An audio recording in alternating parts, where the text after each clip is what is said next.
In the breathing process, each inhale is a doing that brings air in, while each exhale is a letting go that releases what the body no longer needs. It feels so much like surrender, describing that as releasing what you no longer need.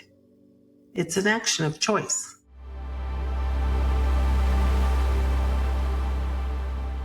Hello and welcome to the Sutra Squad podcast, brought to you by One Deep Breath. My name is Seth Barron. I am joined with the superstar Sutra Squad, Sally Moore. Hello. And Sarah Page Hall. Hello. So this week, we've completed now the first 3 verses of the Yoga Sutra, and we're moving on to the 12th verse in the first chapter, and which is a really fascinating verse on really offering depth into the nature of yoga and what we're up to and all this. But before we go there, Sarah Page, what's one word that describes how you feel right now? I'm full. Full spiritually, emotionally. I feel good. Sally? I want to say Yang Horse. It's Lunar New Year today, and I am ready to charge forward. Yes. I love it. Yeah, I'm feeling actually a little chuffed. Like I'm a little chuffed. And I'm gonna do this is a little surprise prompt, because I'm chuffed because I thought about a new practice that I want to adopt based on some really lovely stimulus. I had 2 different friends over the long weekend tell me that I was gossiped about in the sweetest, kindest way. And so, without using any names because it doesn't matter, but what's one piece of kind, thoughtful, nice gossip you would share about somebody in your life? Just a nice thing you thought, oh, that person did something nice, or I noticed that person being really amazing at something. What's one quick thing that just what comes to the front of your mind? Wow. I would say that person, I'm not going to say it, just makes me feel warm and welcome. Someone who makes you feel warm and welcome. I love that. I went to lunch today with one of my very favorite people, and we were there for 2.5 hours without breathing. We just talked the whole time, and I feel very lucky, not just to have the 2 of you, obviously, in my life, that goes without saying, but to have friends in my life that really care about me. Yeah. I'm very blessed in that respect. Yeah, because I bring that up because it's a practice, and we'll talk about this, but it's we so often fall into a default practice, and all of us are guilty. I am not immune, of being in a practice of talking about other people in a way that finds fault or makes them wrong. Tara Brach sometimes calls it bad othering. You make that person the other and you make it about their badness. I was noticing the contrast of how it feels to have been told by people who obviously I love very much that I was the opposite. I was gossiped about, but in a really, really kind, very sweet way. It's a small practice that I'm going to start noticing for whenever my instinct is to start talking smack, I'm going to be is that what I want to do? Or what's something else I could do? What's something kind I could say? Or what's something gracious or graceful I could say? Can I share one more thing? So today I picked up my grandkids from school, as I do, the 2 littler ones. And my 1-year-old grandson has graduated to the 12 to 18 month classroom now. And he was so pleased and so tired that he fell asleep by the time we drove home. I'm going to make this a short story. Yeah. But I really like when they both sleep at the same time, so I get a little space in my day. And so I was trying to kind of, hey, Hanky, wake up, dude. He was not going to have it. So I put him into bed. I had a lovely time. And it's funny because this is where I'm going, is the gossip was a little bit of poor me. now these kids aren't on the same schedule. I'm having lunch with one and then the other's going to wake up. But I caught it really quick, and I had a really sweet one-on-one with my 2-year-old granddaughter, read her a book and put her into bed. And then he woke up right when I came down. And my original reaction didn't want to be very good, but I decided to like look at his little heart. And we actually had a really lovely little time. And I just remember thinking, thank you for trusting me. Because he was just sort of laying on my chest. And so I think that's the kind of gossip, like where you feel trust, and then he brought all these amazing memories. I ended up putting him in a stroller and walking around my house. It's pouring rain in Northern California where I am. And the other one was sleeping. So he had a pink blanket on. He was laying happily in the stroller. We were walking around my house. And then I had this whole remembering how I used to push my dad in his wheelchair around town. And so I guess what I'm saying is this practice, like it kind of happened today where I had a choice to be a little like agitated and pissed off and think, what am I missing? But I'm so grateful that I caught myself and instead I gained so much. I was going to say that's in your that's in your shifting. That's literally perception. This verse that we're going to talk about today Yes. in action, right? You put action into practice and you had no attachment to its outcome. You didn't attach to it. You didn't hold on to it. You didn't let something like an expectation or a rightness get in the way of what was what was present in the space when you let go of it. And what was possible. Right. And because of this practice that we do together in a very committed way in my mind, yes. It's a daily practice. Yes. At least then I could see. You can see, am I going to let this attachment to how this should be get in the way, or am I going to drop it? And it's perception, right? It's the attachment of your perception. Let's get into it. So the verse is Sutra 1.12. And it's 4 words. So it's Abhyasa Vairagya Tan Nirodha. And I'm going to just notice how I'm sitting for a moment and sit up a little taller. And if it is safe for you to do so, you can certainly join me in taking a moment to bring your hands together in front of your heart. You can close your eyes. And without changing anything, without labeling any part of the experience you're having as right or wrong, maybe just get into the practice of just noticing what you can notice right now. And I even love that word noticing because it's not, it has like a really light touch. So you're just like lightly,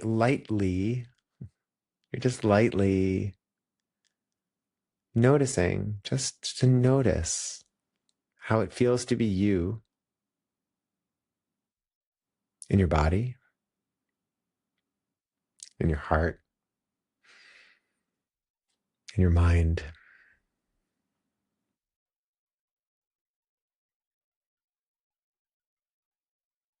Take a deep breath in.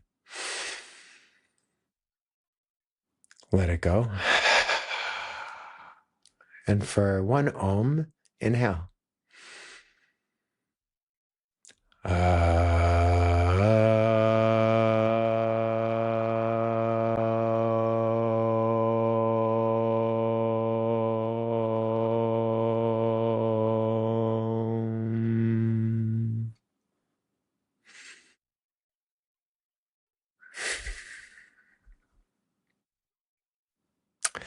Chanting Yoga Sutra 112.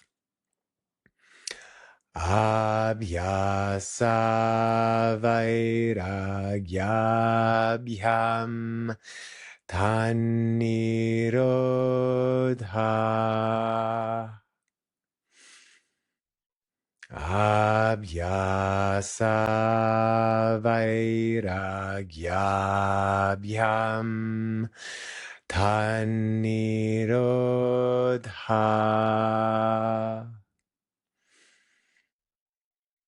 Abhyasa vairagyabhyam tanirodha.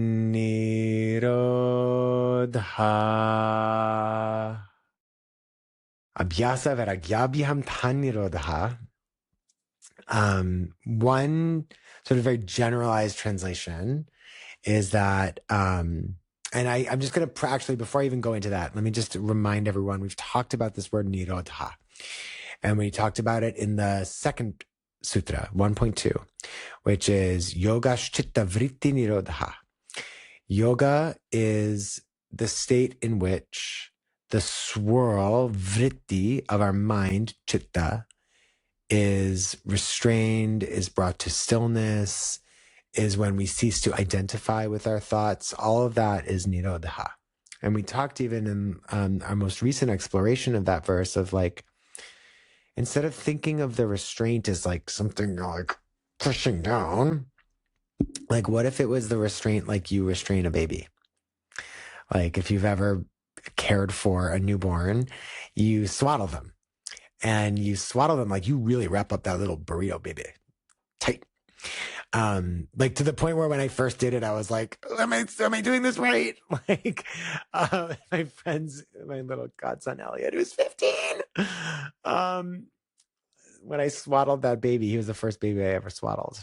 And like, I learned how to do it where you roll them on one side and then you like tuck it in and then you like roll them back and then you like roll the burrito, like wrap up the burrito around them. Anyway, like that is actually a little bit maybe of a nicer way to think of this, like nirodha, that it's a restraint from like hugging it in, that we like turn it in. And it always reminds me when I think about that too, that like we'll get to this in our study, that like later on at the beginning of the second chapter, the chapter on practice, like the sadhana pada, we're in the samadhi pada, the first chapter, when we get to really investigating practice in so much more depth. And there's endless depth to investigate. The kleshas, the obstacles to yoga, are resolved, it's said, through a process of involution. And so there's something about that idea of involution as like it turns in, it like eats in upon itself in order to like digest and like to be like burned away. And there's a similar sense of that, like nirodha, that like it's like that. It's like a turning in, a pulling it in order to resolve it, as opposed to pushing it away or pushing it down. So now we get to this verse, like, 10 verses later. Abhyasa vairagyabhyam tan nirodha. So that's the context of this word nirodha. It's usually translated generally as practice, which is abhyasa, and detachment, vairagya, are the means by which we achieve yoga, or the means by which we achieve the restraint from which yoga can arise, you might say. But before we get too much further afield, whichever one of you wants to go first, what is a translation of this verse that really calls to you? I really love the Reverend Jagannath Correa inside Patanjali's words, where he says, non-attachment. I love this. Well, right here he goes, it's important not to mistake non-attachment for not caring or indifference. Non-attachment is a clear, objective, unbiased state of mind. A mind firmly established in non-attachment is not without emotion. Instead, it is clear, unbiased, and loving. Yeah. Mm-hmm. Yeah. And doesn't he give a really nice, like, what's his translation of the full verse? His translation of the whole verse, is the ingrained habit of mistaking the vrittis, or the swirl of the mind, as the self ceases by practice and non-attachment. Wait, we're going to have to unpack that from Reverend Carrera. I like ingrained. Yeah, I like the word ingrained. Yeah. Say it. Will you slow it down and say it Sure. in like pieces? Yeah. The ingrained habit. And I like that too, because it is a habit. The ingrained habit of mistaking the vrittis, or the vortex, the swirl of the mind, as the self, as who we are. The ingrained habit of mistaking the vrittis for the self. as the self. As the self. Ceases by practice and non-attachment. Oh, ceases by practice and non-attachment. The ingrained habit of mistaking the vrittis, the swirl, as the self. So we think that, we've said this before, we have thoughts, but we are not our thoughts. But we think we are. I love that language of the ingrained habit of mistaking the thoughts for the self. Yeah. Effectively. Yeah. Wow. I know. Yeah. Whew. Sally, what's a translation that calls to your heart? I really had a hard time. I have 3 of them here, and one is the one that Sarah Page just talked about. So yippee skips. I'll bring it down to 2. But I did also see in his book, Inside the Yoga Sutras, Carrera again, both practice and non-attachment are necessary for success in yoga. They're complementary approaches that help the mind become clearer, calmer, and stronger. The combination of practice and non-attachment leads to becoming an individual who develops his or her capacities to the fullest, and who is guided by a clear and selfless mind. So that was the ending I saw from Carrera, but I also found 2 others. One, it's funny because I found her, The Secret Power of Yoga by Nicola Joy Debbie. I found her translation was really different, but I loved a brief description she gave. So she says, consciousness is elevated by devoted practice, which is, and remembering the self. So that was, hers was slightly different, but what I love that she went on to describe that really stuck with me is that describes practice and remembering the self as 2 wings of the same bird. This balance brings grace. In order for the bird to soar, the bird needs both wings to flap in the same rhythm. When in balance and both wings are strengthened, whatever challenges and encounters, with these 2 practices, we embody the skill and assurance to ride the currents. And in full transparency, I didn't read the Sanskrit because I can't say the second word properly. Vairagya. It sounds like another word that I know. So Vairagya. Vairagya. Yeah, Vairagya. Vairagya. And then let me share, since I'm just on so the third one is from Unravel a Thread by Ruben Vasquez. These have been my 3 go-to books right now. And it says integration, or samadhi, results from practice, abhyasa, and freedom from attachments, vairagya. And he's, yippee skip, did I do it? I'm so glad. That's new. But he carried on to say that yoga is a dynamic dance, articulating opposites into a fine balance between being and doing. This being and doing thing really kind of sat with me. Yeah. The strategy combines the doing, the practice, with the being, letting go of attachment. In the breathing process, each inhale is a doing that brings air in, while each exhale is a letting go that releases what the body no longer needs. So I've even heard, I love the wings metaphor. I've heard that one before. And it reminds me of something I haven't thought about in a really, really long time, but a long time ago in a galaxy far, far away, when I was a theater student, I had to take classes in something called Alexander Technique, which is, SPU did Alexander Technique, I'm sure, right? Oh. Yeah, right. And kicking you back. Okay. Do you remember how they talked about the thinking about the rib cage as the wings of the bird? Yes. So your rib cage expands, but it doesn't, like, we tend to think of it expanding up and down, but in this methodology, they actually teach you to visualize it expanding out to the sides, and they give you the metaphor of wings. But Sally, can you go to that last part that you said again?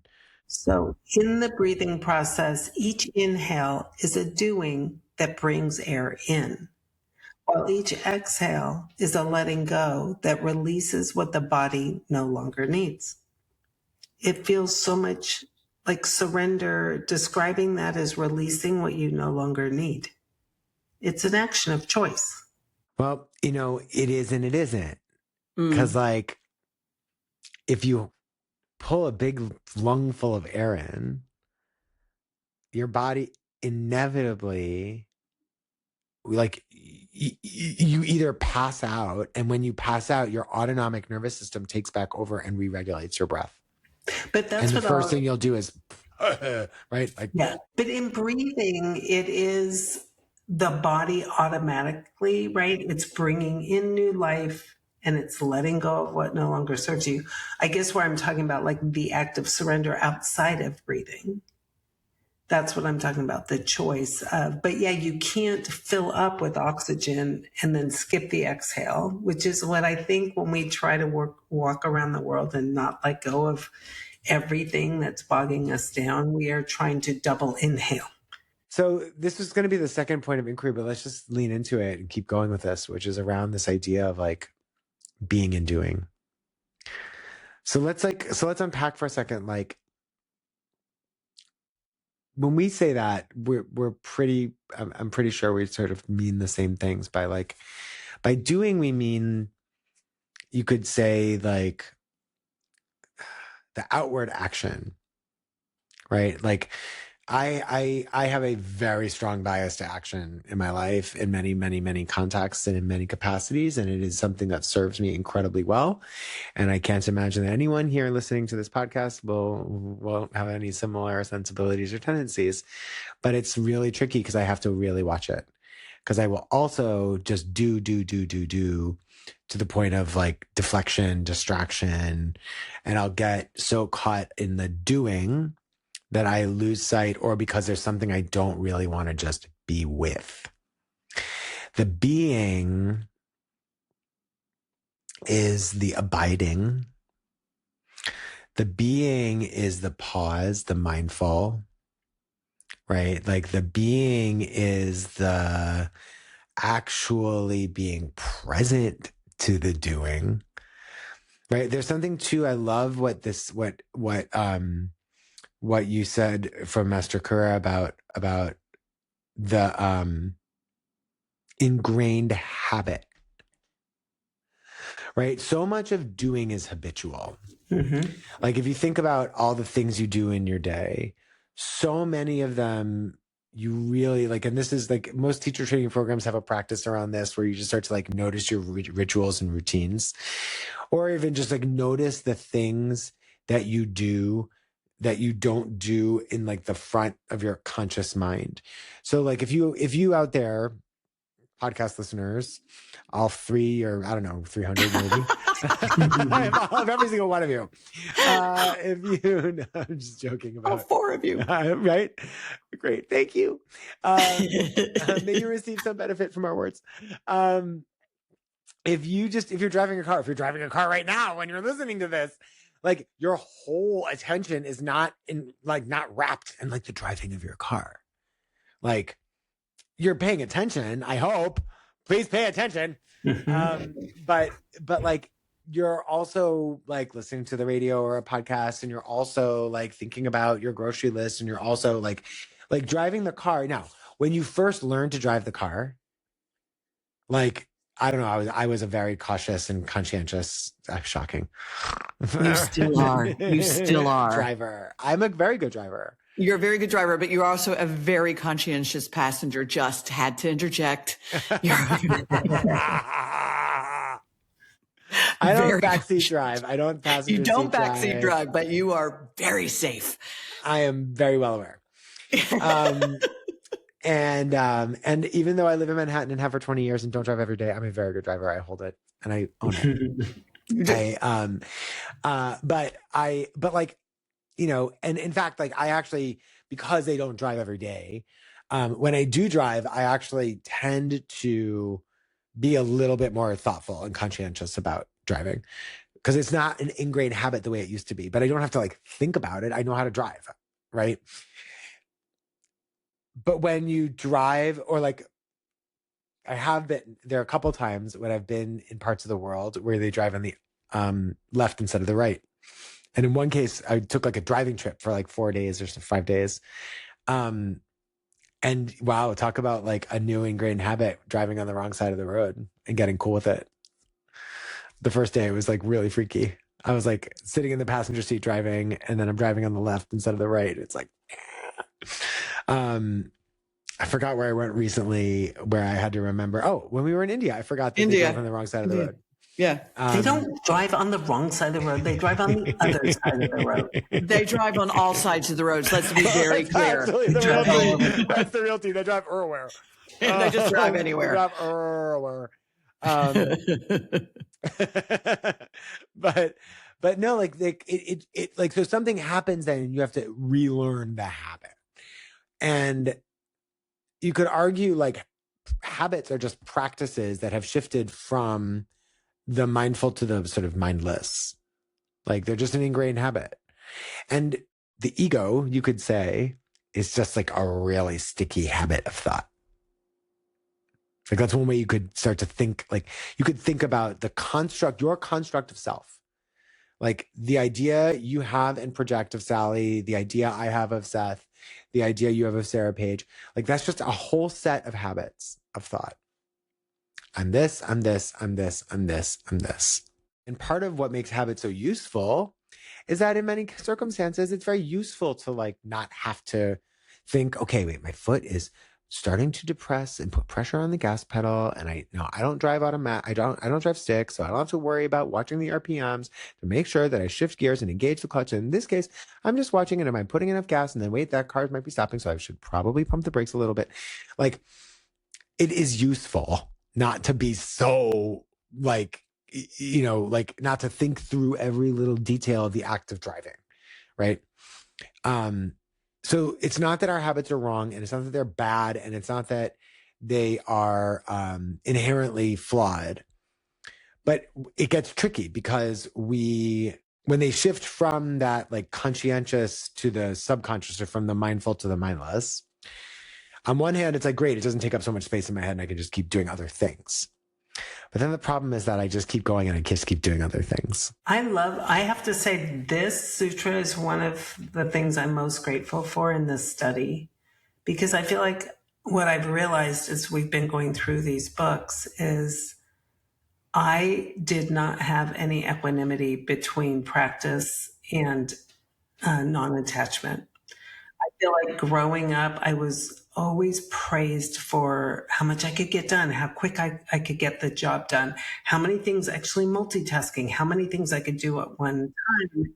And without even thinking, like when I think back now, when I was going through my divorce, I mean, I lived in a decently big house. Do you know, I painted the entire house and the walls and the ceilings in a weekend when the first weekend my kids went to their dad's house. Well, guess who was going to just doing herself to death? Like the doing, I did not understand. I was avoiding the non-attachment. I just was doing. And this is where yoga comes up in the craziest of places. This week I was thinking about this, and I've been wearing an Aura ring for a few years now, just like tracking my sleep and things like this. And I realized that this Aura ring, I also have a Garmin watch tracking activities and what I'm doing. And so there's all this tracking. But what I realized were that these are not both tracking device. They're not, the Aura ring to me is more a surrender device. This weekend, I had a fever came and a cold took me out. And my Aura ring was like, slow down, take a breath, slow down. Should we turn you to resting mode? Should we turn you to rest? Do you know what the Garmin watch was saying? Time to get up and get moving. You're behind in your steps. And then I realized, oh, they're not the same. Like I've been testing them to see which one I wanted. But I was like, oh, the Aura ring is more about the non-attachment, the being. And the Garmin watches are more about the doing. And that makes sense. If I would read the package of what I was buying, the watch is meant to keep me moving, and the ring is meant to help me slow down. I was teaching to this because the universe loves a joke. I was teaching to this last week and I wasn't really thinking about this. And I think I've told you this, Seth. I'm not sure if I did or didn't. I have made a practice of having one day out of my week to do nothing. To do nothing. I might not get out of my jammies. I'll probably stay in bed with my cats on either side, watching Murder, She Wrote or the Olympics or whatever. Murder, She Gone Down Road. Yeah. We love a little Dame Angela. Anyway, so I mean, for me personally, I do that on purpose because the rest of my life is huge. And it's, I've learned how to kind of quiet it. When I went through my separation and all of that, I was super, super, super busy. And I have times when I do get super, super, super busy. And it's something I can't help. And though now I truly make sure that I have one day where there is nothing. It is clear. There's nothing there for me to do. Yeah. And do you know what that practice is also called in some traditions? What? Shabbat. Yeah. Well, do you remember? I mean, in Christianity, Sunday. Yeah, it was supposed to be the Lord's Day. I remember Good Friday. One time they were talking about Good Friday. Wisdom, so much. It comes from everywhere. It comes from everywhere. But they were talking about Good Friday. On Sundays, it used to be church and family, right? Or temple and family, whatever. It used to be a family day. It was a day Saturdays that the for malls, Jews, but yeah, same. Yeah. But the malls were closed, the stores were closed, and especially where I grew up in the deep South, everybody was a Baptist, and if you were a little bit of a rebel, a Methodist, and it was shut down. The day was shut down. It was time for family. It was time for connection. And now I remember being horrified when they had sports. They'd have practices on Sundays, and it was like sacrilege. But we've gotten away from relaxing, from attachment. We've gotten away from non-attachment. And I mean, I guess you're right, Seth. That's something I hadn't thought about. It is something that we don't do. Because you said this one time, Seth, and I like this. What is it that they say in New York? What do you do? Or how are you doing? Oh, I'm so busy. I'm so busy. Oh my God, how are you? The badge of honor. Busy. I'm so busy, you guys. I'm so busy. I feel super. It's like it's like two very New Yorky sort of points of discussion that are very common here in the city. What do you do when you meet somebody socially and they ask you, like, what do you do? Oh, what do you do? Which I find like really sort of icky and distasteful, because what they're really asking is, how do you make money? And what they're really trying to assess is, how much money do you make? In a lot of circumstances, right? Rarely is that question asked from a more curious place, in my experience. But the other one is the other conversation is, oh, Sally, it's so good to see you. How are you? I'm so busy. Oh my God, I'm great. I'm so busy. Like, we equate busyness with success and goodness, and idleness or slow as somehow like underperforming or not living up to your achievement or potential, or maybe that's my projection on some of those words a little bit. The two wings of this bird of yoga, right? And it's also one of the first times that we're really presented with like very paradoxical ideas and told to hold them together. So this is a theme that you will hear us sit with in many points through this study, is that, Master Patanjali often gives us these two opposing forces to reconcile. In this case, they're practice, abhyasa, doing, and vairagya, being, non-attachment, surrender, letting go.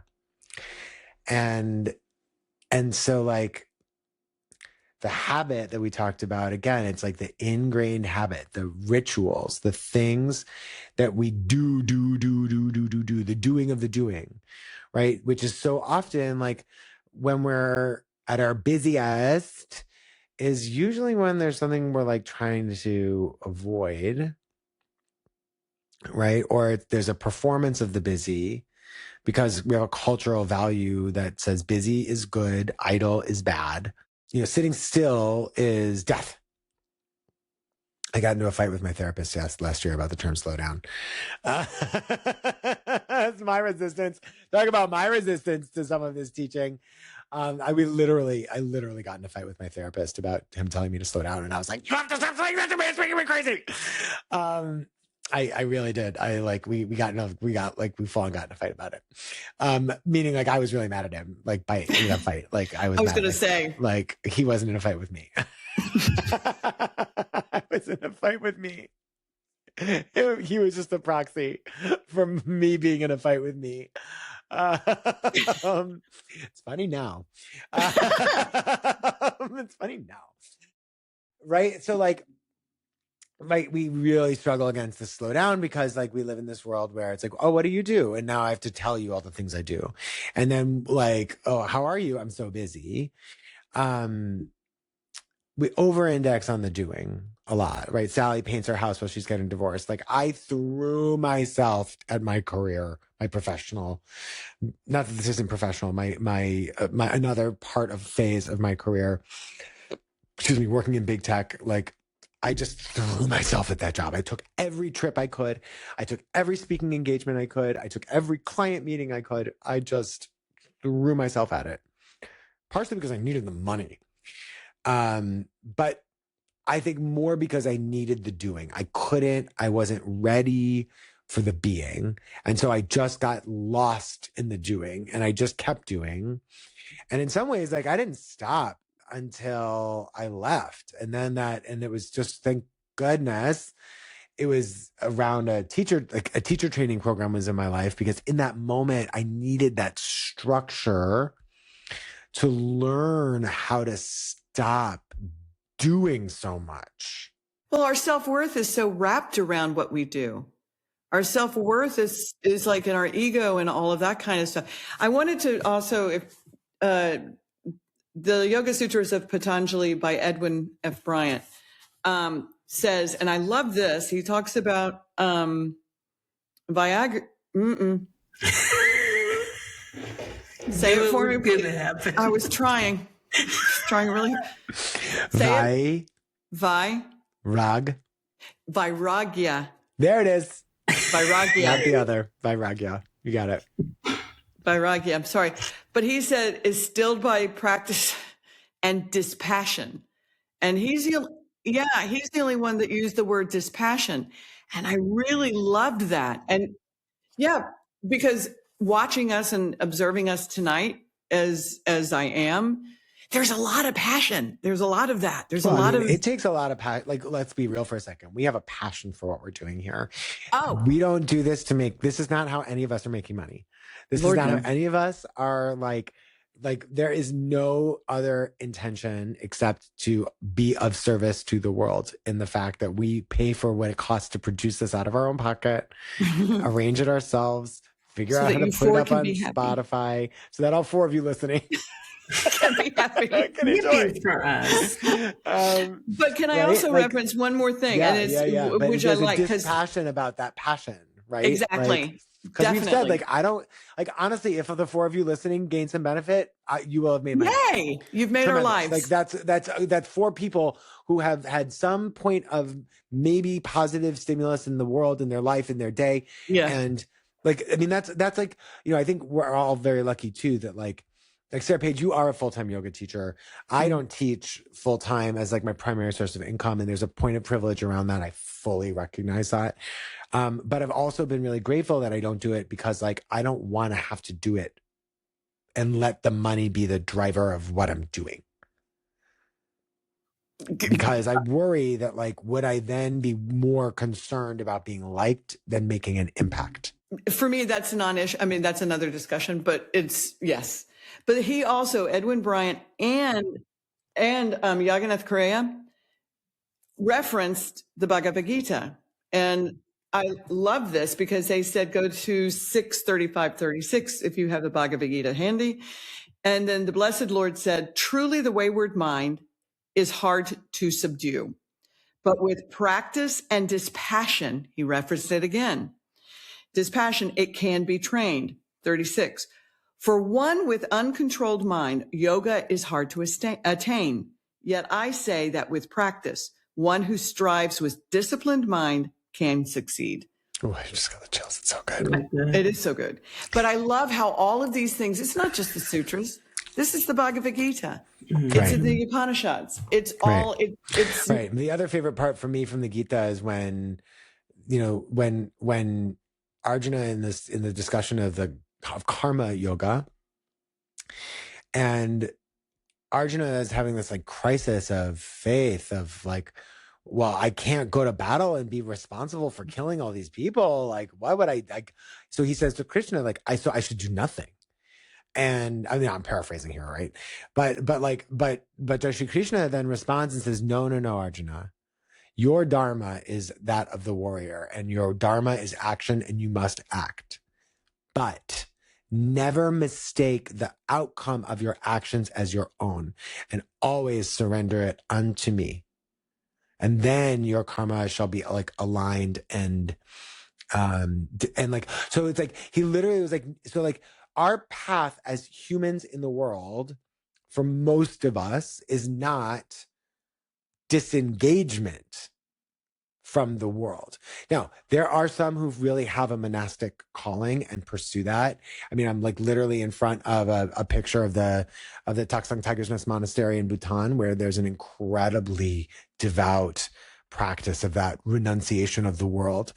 And in all faith traditions, by the way, there are like ascetics and tapasyas and yogis and monks and those who take that level of non-attachment to a very deep, like, let's say, whole life practice. Like Jain nuns will wear a cloth over their mouth so that they don't accidentally breathe in any bugs or microbes and cause harm. I mean, it's really intense out there for some of these folks, and how beautiful that they do it. But for those of us who are out in the world, the vast majority of us, the teaching isn't just like, don't make any waves, don't make any imprint, don't make any impression, or don't be in action. The teaching is that like you have to act, but you can't be attached to the outcome, right? Like it's one of my favorite yoga teacher cliches. What happens when you can do a handstand? Nothing. It's cool to stand on your hands. I'm working on it. Don't have it yet. Maybe one day, maybe not. We'll see if I can just like be up there, that guy standing on his hands, right? Maybe. I don't know. My hands are pretty big. We'll see. I'm trying to figure out that thing where they do it. Like there's a grip of the floor. Like you see like real handstanders. Like anyway, I was thinking about it tonight. Anyway, but if all you're doing is showing up to asana class every day, if all you're doing is practicing so that you get to the handstand, you will get to the handstand and it will mean nothing. It will be empty. It will be devoid because like there will be something else that doesn't fill the hole in your heart that the handstand, like that you think is handstand shaped, but that hole in your heart is God shaped. There was one more line in inside Patanjali's words that really made me think about this just in my day-to-day life. It said, a mind firmly established in non-attachment is not without emotion. Instead, it is clear, unbiased, and loving. And I read this just before Valentine's Day. And I have had a story for 20 years now since my divorce. Like if I just could get from Thanksgiving to the day after Valentine's Day and then start living, it would be fine. Can I just get through all that crap? But I decided to put this practice into play, and I had a cold and a fever, and I just woke up and I said, how lucky am I to wake up today and be able to love myself? And my grandson was there. My daughter was traveling with her work, and I am so lucky to be able to love him. And it just changed my whole day. He went off with his other grandparents, and I was home alone, and it was kind of cold and rainy. But then my son came, and we went for a little walk and had a tea. And I just talked to my daughters, and a friend. And I went to bed and I thought, my heart feels so full of love. And I was like, wow, so this is the practice, right? Non-attachment and doing the work. And being in the practice, right? Of being aware, like I have this aversion to this day. Mm-hmm. Is it Like, how do true? is it Yeah. true? It's true and it's real. Like, right, your experience of it is real. Like, I have super traumatic association of Valentine's Day. I left my ex-husband 13 years ago, the day after Valentine's Day. And we had an awful conversation that I'll never forget for my whole life on Valentine's Day. It's been really hard to unprogram that. So like, and similarly, like this year on Valentine's Day, I was like, okay, I went into class. It was so sweet with my teacher who I know, like who I love so much and I know loves me. I like went and ran some errands. What did I, and then I went like one of my favorite, I love electronic music, and one of my favorite DJ singer songwriter was playing, and I forgot that I had cut like early. I forgot that I had the tickets until like early this week, or last week, and I had reached out to a couple of friends to see if they could come along, and then nobody was around, and I was like, okay, and I just went by myself. I went to the show, and I had a great time. It was just it was a gorgeous venue, and it was honestly like, even though it's ravey music, it was a like concert, so like, even though it went late, like as in he started at 10, but like it wasn't like I saw sunrise, which I'm not mad about every once in a while, but like it's nice also not to. And also and then on the day that's like the really traumatic day, which for me is the 15th, I had like this is a sweet piece of gossip. I made a new best friend. I mean, you guys are two of my best friends, and I made another new best friend this year. And he knows who he is. I don't even know if he listens. But like both of you guys know, who I'm talking about. And we went back and actually looked, and our actual best anniversary is the 12th, but we got dinner at a really sweet restaurant. Like we took ourselves to like a nice dinner, and like, and he has a boyfriend, and like who kind of was invited. I like his boyfriend very much, but like, I really like, and I really don't mean to gloss over that. Like, he's really great, and much to his boyfriend's credit, I've never felt weird side eye about like, who are you all of a sudden like obsessed with and all up in my boyfriend's gig, like zero energy of that whatsoever, which I give a lot of props. It's, cause like we became very obsessed with each other very quickly as friends. And like fully. And so we had our best anniversary dinner, and I actually said to him, and like, I mean, part of the whole crazy story is that he knows my ex-husband. And I said to him, it's 13 years. And we had this whole conversation about like how wild it is that he and I are friends now. It was like the sliding doors of it, just like who knew? And like, I mean, we both joked, like, of course they were friends, and of course we would be friends because of that connection, like obvious. And how he would sort of like, we were both, I wonder what he would say if he knew we were like full on besties. But I had the chance to say to him, like, God, where were you for 46 years? I guess I just like wasn't ready to like receive you like in my world, in my life. But like by far, maybe the single like one of the single best things that's happened in my life in the past year, in the past long time, is a new best friend. And like, it was like, there was an ingrained habit of telling myself how traumatic this weekend is. And then there's like the actual experience that I had this weekend, which was so nice and like full of amazing stuff. And I had to work. Like, I had to do stuff for my other job. And you know what? I just did it. I got to tell you, this is interesting because I'm listening to it. And I think I was alone, I guess it's 3 years ago. And that's for the first time in 31 years, within, I think, 3 weeks. It was a very sudden breakup. And there was deep trauma associated with it. And now, as time has gone on, honestly, I love going to lunch with my dear friends. I love that. I love going by myself. I take myself out for my sushi. I sit down. I get caught up.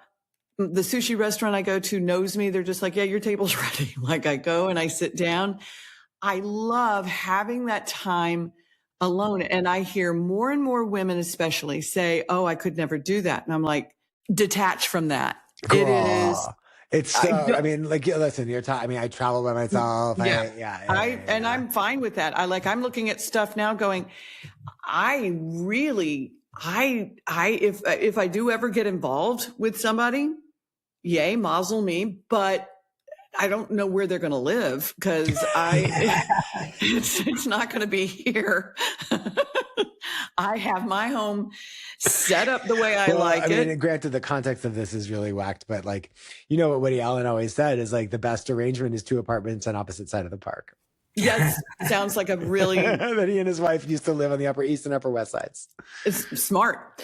But I mean, like I hang pictures where I want to. I don't have to ask anybody anything. And my mother, who God bless her, is still like, "Are you okay?" And I'm like, "Mama, I am real good."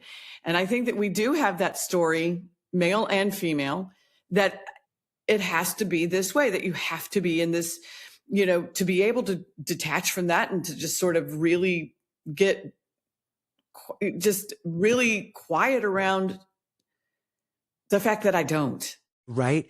Well, and there's that, like, I keep going back to that ingrained habit of mistaking your thoughts for yourself. And like the ingrained habit of ego and maybe as we start to think of, because we could do this all day, all night, like, also because we're obsessed with each other and we were sitting and talking for an hour before we even started recording. Best night of the week. It's great. It's so good. So good. I know I was texting somebody and I was like, yeah, Tuesdays are my long days, but they're like my, like, amazing days. So, I mean, like, yeah. Work, therapy, teach, podcast, crushing life. Like the best tired. When I go to bed on Tuesdays, it's just such a good tired. I just think about like where, like, it's just never ceaselessly fascinating, endlessly fascinating to get present to what I practice, which are my habits, and start to like unclench my fist around like what they're driving toward, right? Mm-hmm. Unclench the like attachment to like the outcome, because that like will or won't. Right, it will or won't. All right. So every week we offer inquiry, and then we offer a teaching trip. So let's start with some inquiry for yourself based on our conversation this week. Sarah Page, you want to start? What kind of inquiry? My goodness. Yeah, what's an inquiry question for you after this conversation? Like, what are you left with? What will you chew on this week? What is ingrained? Yeah. Like, get really clear around what is ingrained. And also to get more aware. You were talking about the driving. I'll go to the grocery store and not know how I got there. I'm like, did I really? Drivers in New Jersey, beware. Where's the 7-Eleven? Why am I in the parking lot? Like, I'm completely mindless. Yeah. About that. And I think that maybe that is something that I do a lot. I worry about those murder podcasts for you, but that's a different conversation.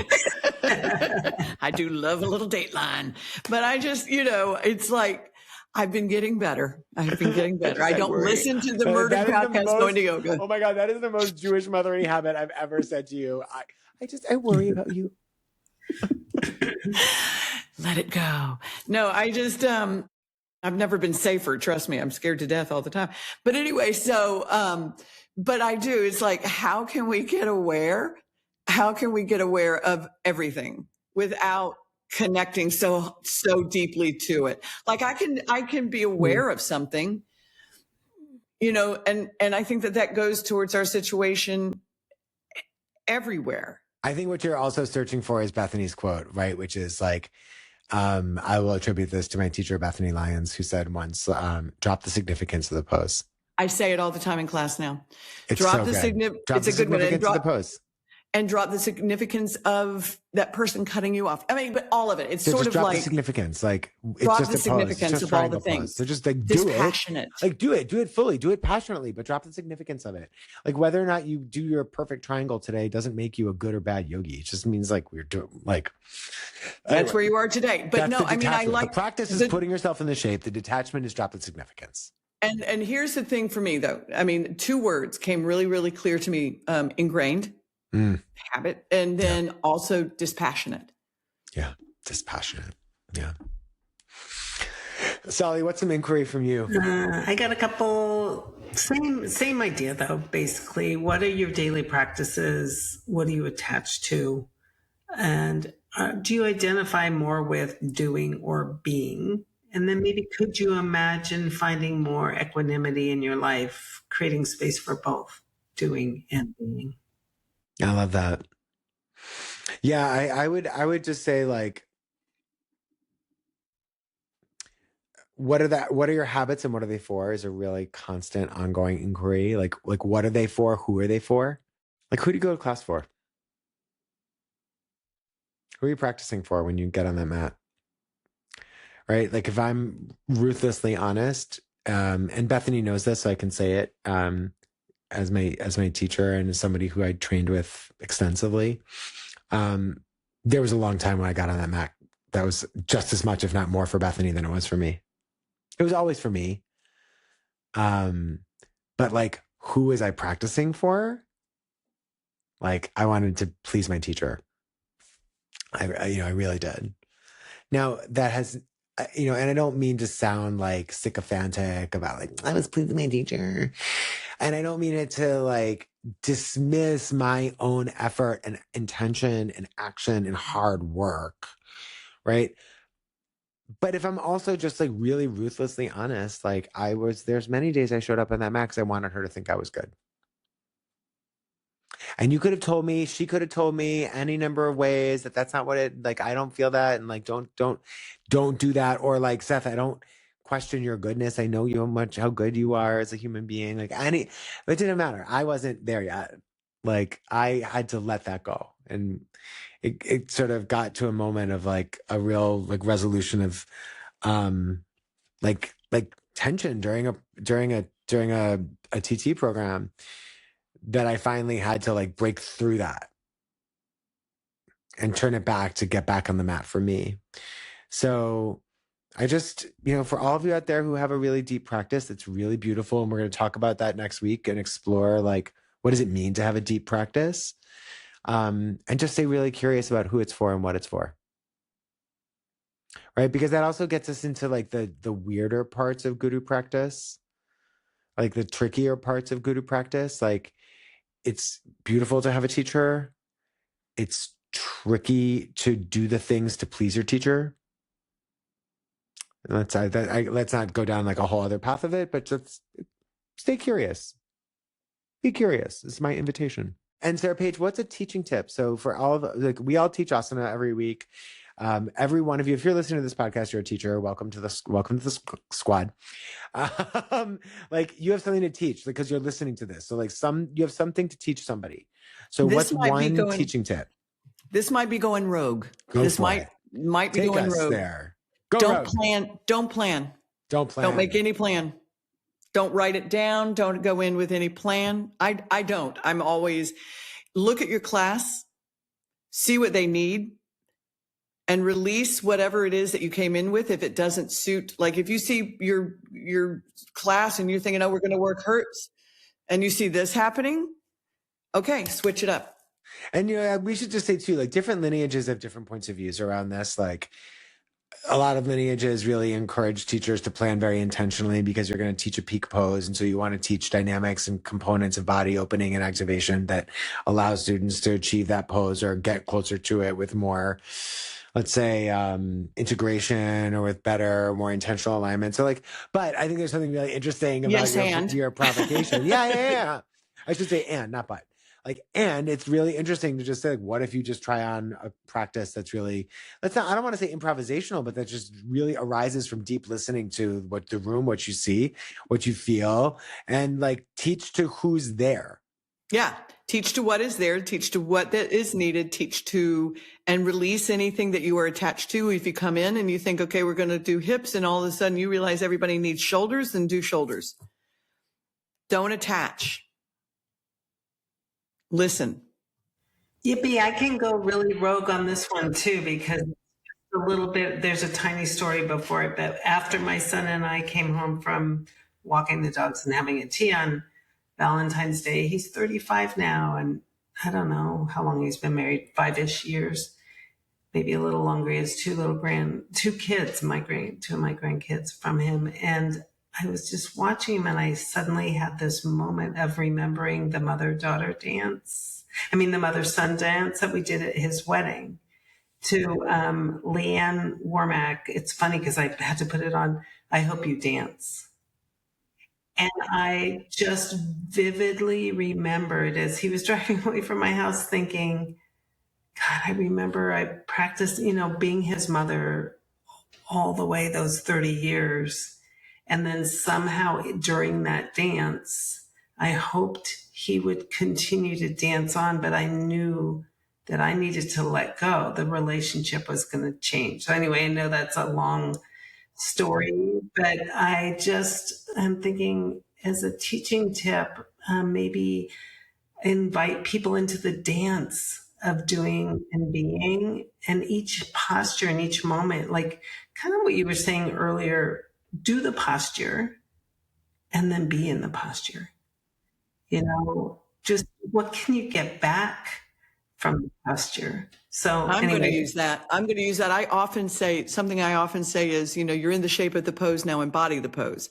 And I really think that I love be in the pose, like really be in the pose. Because as I do opposed to remember embody. Baron always had the pose is going to, Baron Baptiste from training, is the pose has something to give you too. Yeah. But if we keep in the doing, and now this right, is if you can't receive the pose, sometimes it's said, so right? There's like doing the pose, which is all the work of putting your body in the shape and the integration of it. Yeah. But then, like, can you breathe in it? I think I don't even know who said this one. I've heard it a couple different, but it's like, do you have Om in the pose? Right? Like if you're just muscling yourself into it, like, I don't know if you have that pose. Where's the Sukha? Where's the Sukha? Where's the Sukha? It's all stira. If we can get really practice letting go of the attachment, then in the being of the pose, who knows what it's going to bring you? Yeah, I mean, it is a little bit of like, in the 10 tenets of teaching Baptiste yoga, it's drop what you know and listen. Right. And it's like, you need to know, and then you need to drop what you know. Like, I'll tell one story on this and then then we'll wrap it up. Like in one of my first teacher trainings, maybe it's the first one. I have a lot of history, like I have a lot of background in speaking, and I did it for years and years and years in my career of big groups, small groups, giving a lot of presentations. I'm very comfortable in front of a room, in front of a group of people on stage. Like I know how to do it, but I had to unlearn a lot when I stepped into the studio, because what is effective on stage is actually very ineffective in the studio because it's very performative. And I know how to give shtick.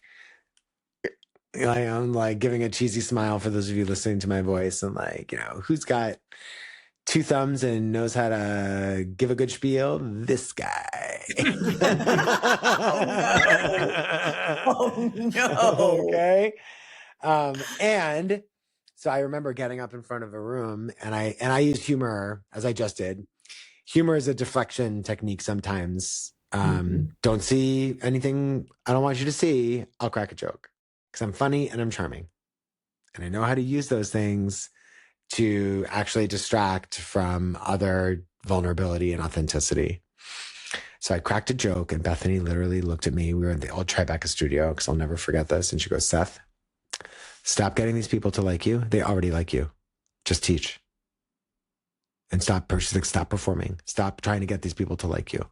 And I remember I was like against the wall, and I felt like I might as well have been standing there naked, is what it felt like. I was like,